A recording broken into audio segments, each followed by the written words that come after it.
अस्सलाम वालेकुम। रतन टाटा एक ऐसा नाम जो सिर्फ एक सक्सेसफुल बिजनेसमैन नहीं बल्कि एक इंसानियत से भरा हुआ शख्स है।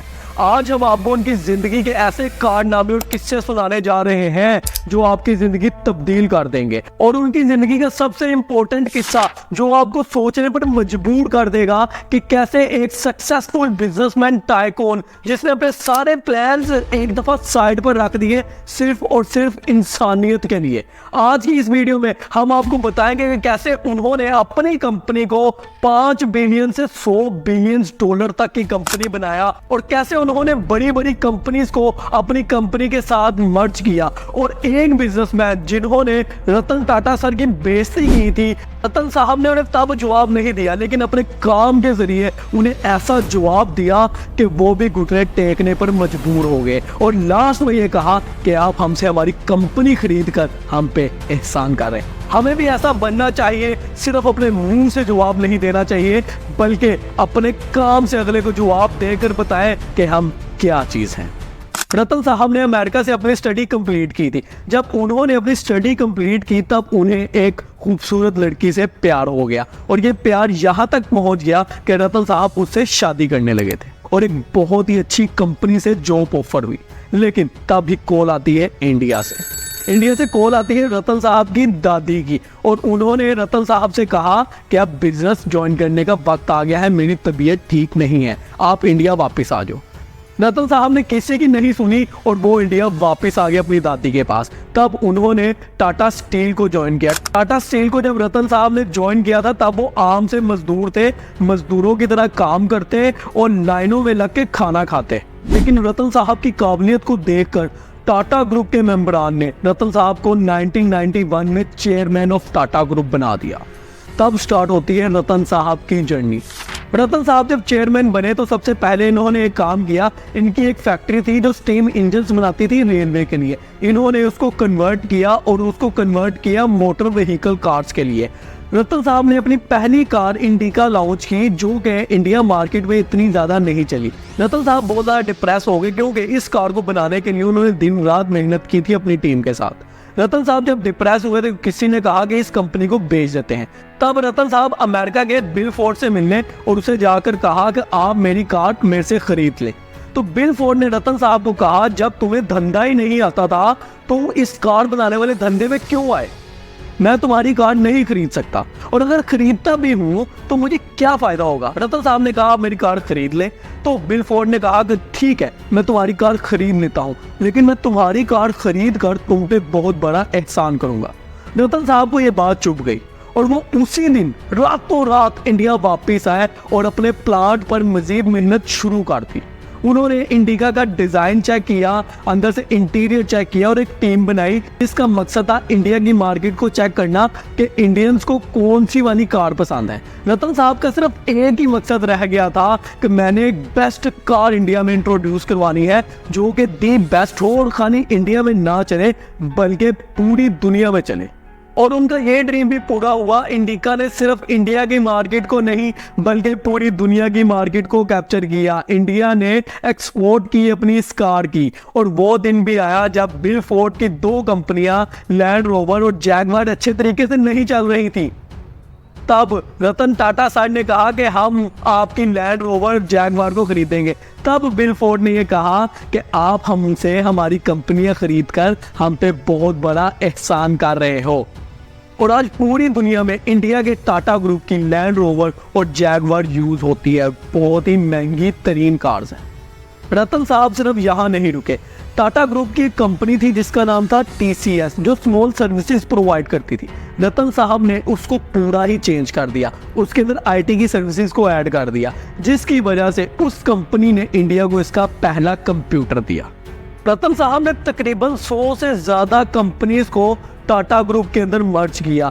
आप इंडिया में रहते हैं तो आपके घर में ऐसा नहीं हो सकता कि कोई भी चीज़ टाटा की ना हो। आप पत्ती यूज़ करेंगे वो टाटा की होगी, आप सोल्ट यूज़ करेंगे वो टाटा का होगा, आप कार यूज़ करेंगे वो टाटा की होगी, आप स्टील यूज़ करेंगे वो टाटा का होगा।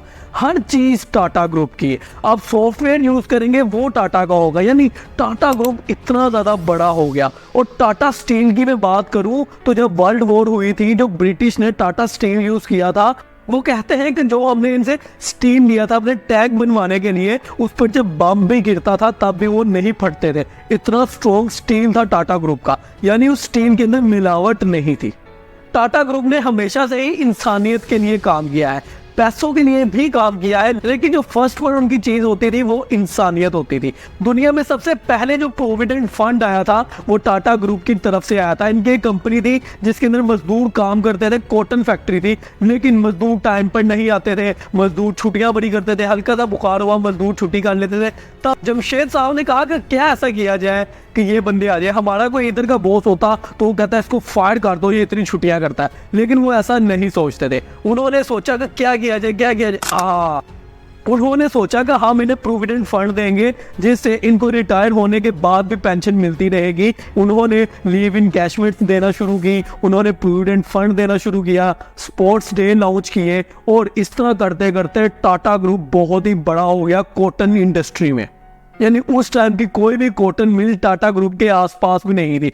लोगों का ड्रीम होता था कि हम टाटा ग्रुप के अंदर जाकर काम करेंगे, क्योंकि वहाँ पर बहुत कुछ मिलता है, प्रोविडेंट फंड मिलता है, लीव इन कैशमेंट मिलती है, स्पोर्ट्स डे होते हैं, और भी बड़ा कुछ मिलता है, और सैलरी भी बहुत अच्छी देते थे। जब इंडिया में पहली बार कोरोना आया तो लोग बहुत ज़्यादा डिप्रेस हो गए थे, क्योंकि बहुत से कारोबार बंद हो गए थे, लेकिन टाटा सर ने यहाँ भी लोगों को हिम्मत नहीं हारने दी।